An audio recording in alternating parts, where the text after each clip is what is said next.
के इलेक्शन सभा के अध्यक्ष जनाब नईम अंसारी साहब,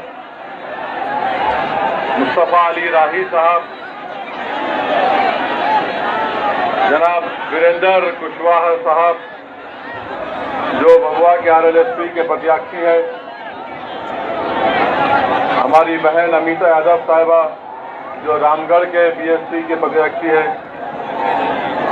सुमन देवी जो मोहानिया RLSP के कैंडिडेट हैं, समा खान साहब जो चैनपुर के हैं और श्याम बिहारी जो दिनारी के RLSP के कैंडिडेट। मेरे अजीज दोस्तों और बुजुर्गों, डाइस पर बैठे तमाम बुजुर्ग, जिम्मेदारान, मेरे नौजवान साथियों, हम आपसे ये गुजारिश करने आए हैं कि 28 तारीख के दिन जो चुनाव होने जा रहा है, भाई साहब थोड़ा खामोश हो जाइए, सुनिए, बाद में नारे लगाइए। हम जब नारा लगाएंगे आपके साथ नारा लगाइए। अभी सुन लीजिए, हमारी बात सुन लीजिए, फिर हम अपनी बात को खत्म करने से पहले ऐसा नारा लगाएंगे कि आपकी आवाज मोदी तक भी पहुंचेगी, नीतीश तक पहुंचेगी, RJD तक पहुंचेगी। ये हम आपको बताने आए हैं कि MIM party, RLSP, Bahujan Samaj party और जनाब राजभर साहब की पार्टी, हम तमाम ने मिलकर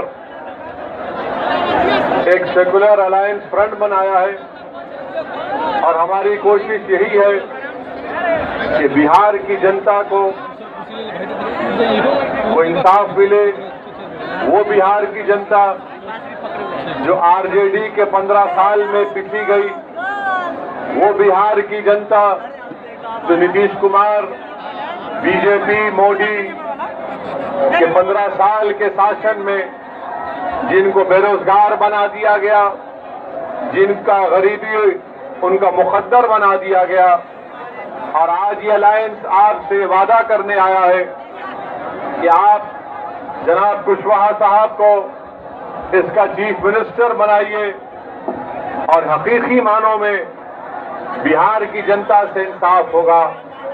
मेरे अजीज दोस्तों और बुजुर्गों, आज आप देखते हैं कि इस इलाके में 70% से ज्यादा चावल की राई मिलें खत्म होकर बंद होकर रख दी गई।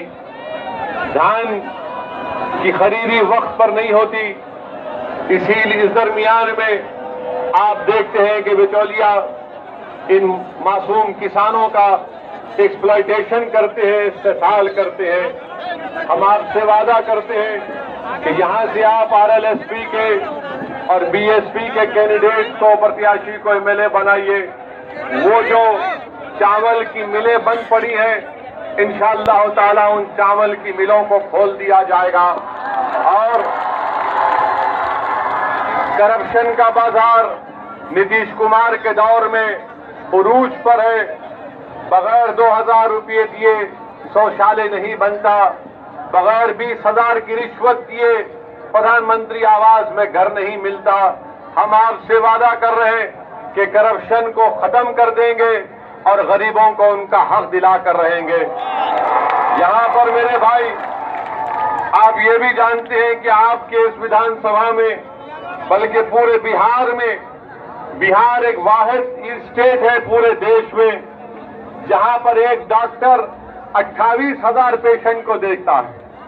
आप अंदाजा लगाइए कि नीतीश कुमार कौन से विकास की बात करते हैं कि पूरे भारत में एक ही नंबर 1 रियासत स्टेट है, प्रदेश है, जहां पर एक डॉक्टर 28,000 पेशेंट को देखता है। आप देख लीजिए कि स्कूलों का इंतजाम नहीं है। स्कूल में स्कूल तो है मगर टीचर नहीं है बच्चों को पढ़ाने के लिए।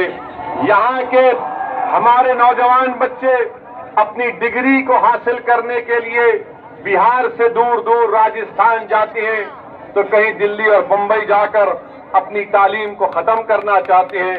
मैं आपसे भी बताना चाहूंगा कि जहां पर अस्पताल की बात है, क्या ये बात सच नहीं है नीतीश कुमार जी कि 18 अक्टूबर को जागरण अखबार ने एक न्यूज छापी कि एक झोला छाप डॉक्टर ने हमारी एक बहन का ऑपरेशन किया तो पेट में उसके बैंडेज को छोड़ दिया। आप बताइए इसका जिम्मेदार कौन है? फिर यहां पर आप जानते हैं कि लॉ एंड ऑर्डर का मसला, एक हमारी बहन कांस्टेबल थी जिसको जहेज के लिए सताया गया तो उसने खुदकुशी कर ली। बबुआ में स्टोन माफिया का इतना उरूज है कि फारस के ऑफिशियल्स पर गोली चला दिया जाता है। आप ये भी जानते हैं कि बबुआ और दरौली स्टेट हाईवे है जो उत्तर प्रदेश को लगता है, और वहीं पर कुदरा और बबुआ की रोड है। ये दोनों रोड ऐसी हैं, ऐसा लगता है कि चांद के खड्डे भी यहाँ के खड्डों को देखकर शर्मा जाएंगे। मेरे अजीज दोस्तों और बुजुर्गों, ये हाल बिहार के विकास का है। मगर आज आप देखते हैं कि नरेंद्र मोदी ने वादा कर दिया कि मैं 1 साल के अंदर 19 लाख नौकरियां दूंगा, तो वहीं पर आरजेडी ने कह दिया कि हम 10 लाख देंगे। हम आरजेडी से, नीतीश कुमार से, मोदी से पूछना चाहते हैं कि आरजेडी को 15 साल, नीतीश कुमार, मोदी और आरजेडी को 15 साल, 30 साल पहले अगर कोई पैदा हुआ होगा तब तक उसकी शादी हो गई होगी, 4-5 बच्चों का बाप या मां बन चुकी होगी। 30 साल में आपको याद नहीं आया? 30 साल में आपको याद नहीं आया? मेरे भाई, मेरे नौजवान साथियों, आप अंदाजा लगाइए कि अगर 1 लाख नौकरियां टीचर्स की खाली है, करीब 1 लाख डॉक्टर्स की नौकरियां खाली है, क्या कोई डॉक्टर टीचर की नौकरी करेगा? क्या कोई टीचर डॉक्टर की नौकरी करेगा? जब स्कूल में पढ़ाने का इंतजाम नहीं है, जब डॉक्टर्स के लिए मेडिकल कॉलेज नहीं है, तो कैसे नौकरियां पैदा होंगी? ये उसी वक्त पैदा होगा जब आप कुशवाहा साहब को बिहार का नया मुख्यमंत्री बनाएंगे तो तालीम में, स्कूल में, डिग्री कॉलेजेस में, अस्पतालों में राइस की मिलें खुलेंगी, रिश्वत का खात्मा होगा और बिहार जो पीछे जा रहा है नीतीश कुमार के दौर में, हम बिहार को एक खूबसूरत मुस्तकबिल दे सकते हैं। मैं यही आपसे गुजारिश करने आया हूं। एक और अहम बात जो मैं आप तक पहुंचाना चाहता हूं कि बीजेपी के उत्तर प्रदेश के चीफ मिनिस्टर बिहार को आए और बिहार को आकर उन्होंने बिहार को आकर उत्तर प्रदेश के योगी ने कहा, ओवैसी का नाम ले दिया। हम बीजेपी वालों से पूछना चाहते हैं कि भाई साहब, आपके ख्वाबों में हम क्यों नजर आते? आपके ख्वाबों में हम क्यों आपको नजर आते? योगी बिहार को आए, अरे बिहार के बारे में बात करो, मगर नहीं पाकिस्तान और ओवैसी की बात कर रहे हैं।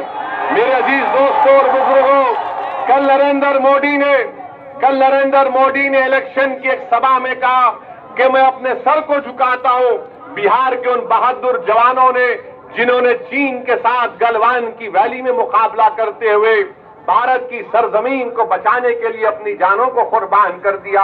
हम भी उन बिहार के उन बहादुर सिपाहियों को सलाम करते हैं, उनके माँ बाप को सलाम करते हैं। मगर हम भारत के प्रधानमंत्री से बिहार की उन माओं से जिन्होंने अपने औलाद को खोया है, जिन्होंने अपने नौजवान बेटों को खोया है चीन से मुकाबला करते हुए, भारत के प्रधानमंत्री जनाब नरेंद्र मोदी, जिस मां ने अपने बेटे को खोया, वो मां आपसे पूछ रही है कि बताओ मोदी, क्या तुमने मेरे बेटे की जान का बदला लिया या नहीं लिया? वो मां आपसे पूछ रही है कि जिस तरह मेरे बच्चे को, मेरी औलाद को, हमारे 20 जवान शहीद हो गए, क्या चीन के जवानों को भी उनकी जानें ली गई? बताइए नरेंद्र मोदी, जिस जगह पर हमारे सिपाहियों ने भारत की सरजमीन की एक एक इंच की हिफाजत करते हुए अपनी जान को कुर्बान कर दिया, सच्चाई यह है कि उस जगह पर आज भी चीन की फौज अपना आउटपोस्ट बनाकर बैठी है। नरेंद्र मोदी ने देश को झूठ कहा था कि ना कोई चीनी घुसा है, ना वहां पर है। आज भारत की 1000 स्क्वायर किलोमीटर पर चीन की फौज बैठी है। नरेंद्र मोदी, बैसियत प्रधानमंत्री, हम आपसे इस बात का मुतालबा करते हैं, डिमांड करते हैं कि हमारे इन जवानों की, वीर जवानों की शहादत को रायगा जाने मत दीजिए। चीन को मार के भगाइए वहां से। हमारी जमीन पर चीन नहीं बैठ सकता। चीन को मार के भगाना चाहिए। मेरे अजीज दोस्तों और बुजुर्गों, एक और बात मैं आप तक पहुंचाना चाह रहा हूं। बीजेपी ये चाहती है कि बिहार में कोई नया मुख्यमंत्री बनेगा तो बीजेपी का बनेगा। बीजेपी ये पूरी कोशिश कर रही है नीतीश कुमार को रिटायरमेंट होम में डालने वाली है। मैं आपसे अपील कर रहा हूं, मैं नौजवानों से अपील कर रहा हूं कि मेरी इस बात को रिकॉर्ड करके बिहार की जनता तक पहुंचा दीजिए कि नरेंद्र मोदी बिहार में बीजेपी